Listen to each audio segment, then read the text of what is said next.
Good morning Odisha मु अरुण स्वागत करुच्ची एक फ्रेश टॉप न्यूज एपिसोड को आपण देखुचंती local to global in Odia. आज डिसेंबर 9 तारीख सोमवार। चलंतु टॉप न्यूज उपरे नजर पकाइबा। आसंता डिसेंबर 16 रु रत्नभंडार रे मरामती कार्य आरंभ हेबाकू दिन धार्य होईची। एनी आर्कियोलॉजिकल सर्वे ऑफ इंडिया अधीक्षकंक पक्षरु सूचना मिलिछि। नीति सब कमिटी रे कार्य प्रक्रिया नहीं अधिक आलोचना निष्पत्ति हेबो। दैनिक 5 रु 6 घंटा समय रखा जाई मरामती काम करा जिवो।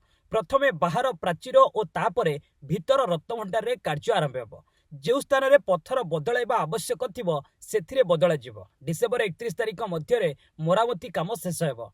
कहीं आसंता जानुआरी रे मकर संक्रांति एवं नुआ वर्ष पर्व आसुची।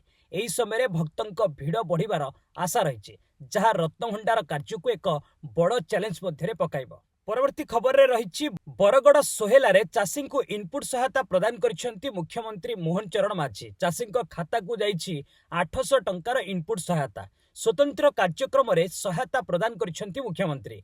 केंद्र सरकार 2300 एमएसपी सह 800 इनपुट सहायता राशि मिली। 2024 साधारण निर्वाचन में भाजपा बड़ घोषणा करथिला। ओडिशा रे क्षमता को आसिले क्विंटाल पिछा 3100 टंकार धान किणाजिबो बोली निर्वाचनी प्रतिश्रुति देथिला दल। परवर्ती खबर रही डिसेंबर 21 रे सारा दुनिया रे विश्व ध्यान दिवस भाबे पालन करा जिवो। मिलित जातिसंघ महासभा रे भारत द्वारा सहप्रायोजित एक प्रस्ताव को सर्वसम्मति क्रमे मंजूरी मिली। एहा फल रे भारत समेत विभिन्न राष्ट्र मानकु एही प्रसंग रे बड़ सफलता मिली। लिंकटेस्टिन, श्रीलंका, नेपाल, मेक्सिको और अंडोरा परी राष्ट्र मुख्य माने 193 सदस्य विशिष्ट जातिसंघ महासभा रे विश्व ध्यान दिवस शीर्षक प्रस्ताव को पारित कराइबारे प्रमुख भूमिका निर्वाह करथिले। परवर्ती खबर सीरिया राष्ट्रपति बशर अल असद निखोज हो जाइछन्ती। रविवार विद्रोही हायात ताहरीर अल शाम संगठन राजधानी दामास्को को कब्जा करिबा परे असद देश छाड़ी चली जाइथिले। एक विमान जोगे से तांको स्त्री आस्मा एवं 2 पिलांक सहित देश छाड़ी पलायन करथिले। हेले तांको विमान उड़ान करिबार किछि समय परे निखोज हो जाइछि। राडार सहित विमानर संपर्क छिन्न हो जाइछि। फଳରେ असद केउठी अछंती ताकु नै रहस्य लागि रहिछि। विद्रोही माने असद को विमान को आक्रमण करी खसाई देथिबा नै मध्य। परवर्ती खबर पंजाब रो 101 कृषक रविवार 12टारु दिल्ली अभिमुखे पदयात्रा आरंभ करथिले। मात्र सीमारे हरियाणा पुलिस सेमानंकु अटकाई दैछि। एठारे पुलिस एवं कृषकंक मध्यरे धस्ताधस्ती स्थिति सृष्टि होइतिला। दिल्ली जिबा लागि अनुमति अछि कि नै बोली हरियाणा पुलिस कृषकंकु प्रश्न करथिले। बिना अनुमति रे सेमाने दिल्ली जाई परिबे नाही। एहा परे कृषक माने बैरिकेड भांगी जिबाकू चेष्टा करथिले। कृषकंकु पछकु हटिबाकू पुलिस चेतावनी देथिला। घटनास्थल रे लुहबोया गैस और गुली फुटिथिला। एथिरे 8 कृषक आहत होइतिबा सूचना मिलिछि। परवर्ती खबर सीरियार विद्रोही गोष्ठी हयात तहरीर अल शाम एबे राष्ट्रपति को क्षमताच्युत करिसेंती। राजधानी को विद्रोही माने कब्जा करिबा परे राष्ट्रपति देश छाड़ी पलायन करथिले। सीरिया रे ए राजनीतिक संकट को नै अमेरिकार नवनिर्वाचित राष्ट्रपति स्पष्टीकरण रखिसेंती।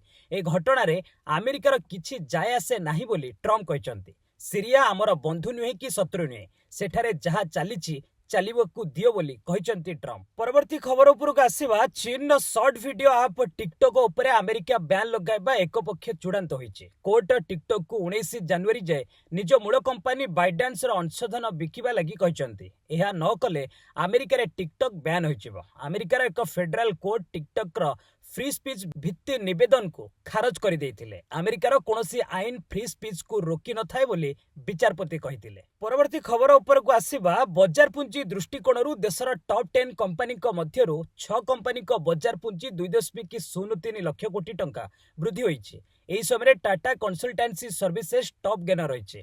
कंपनी रो बजार पुंजी 62,574 कोटी टंका वृद्धि होई 16.09 लाख कोटी टंका छुईछि। सेही बळी एचडीएफसी बैंक रो वैल्यूएशन 45,338 कोटी बढ़ी 14.19 लाख कोटी रे पहुंची। यह बाद रिलायंस रो बजार पुंजी 26,185 कोटी वृद्धि हेबा जोगु यह 17.75 लाख कोटी रही। एयरटेल बजार पुंजी 16,720 कोटी टंका कमिछि। परवर्ती खबर महिंद्रा एंड महिंद्रा भारतीय बजार रे निकट रे B6 नाम रे एक इलेक्ट्रिक एसयूवी लॉन्च करिथिला। कंपनी एबे एहार नाम रे परिवर्तन करिछि। एही मॉडल टी को कंपनी BE6 नाम रे बिक्री करिवो। इंडिगो रो ट्रेडमार्क को नहीं विवाद आधार रे कंपनी एभली निष्पत्ति नहीं। परवर्ती शेष खबर को आसीबा एडिलेड ओभाल ले जारी थिबा टेस्ट मैच रे ऑस्ट्रेलिया आगरे भारत आत्मसमर्पण करिছে। भारतर 19 रन लक्ष्य को ऑस्ट्रेलिया 10 विकेट रे जीति नहीं। मात्र 2 दिन और 1.5 घंटा रे सरीथिबा ए मैच रे ऑस्ट्रेलिया सर्वत्र दक्षता प्रदर्शन करी दल को बॉर्डर गावस्कर ट्रॉफी रे 1-1 स्थिति को नहीं जाइछि। प्रथम इनिंग्स रे भारत केवल 180 रन करी ऑल आउट होइतिला। एहा परे ऑस्ट्रेलिया दल 337 रन संग्रह करी 157 रन लीड हासिल करितिला। द्वितीय इनिंग्स रे भारतीय बैटर माने 175 रन रे सीमाबद्ध होइतिले। अधिनायक पैट कमिंस भारतीय बैटिंग लाइनअप रु 5टी विकेट आहरण करथिले। आशा करूछि ए न्यूज एपिसोड आपनकु भलो लागिथिबो। आपनक मतामत कमेंट सेक्शन ने जणैबे एवं वीडियो को लाइक करिवे, शेयर करबाकू भूलिबेनी। रहुछि नमस्कार।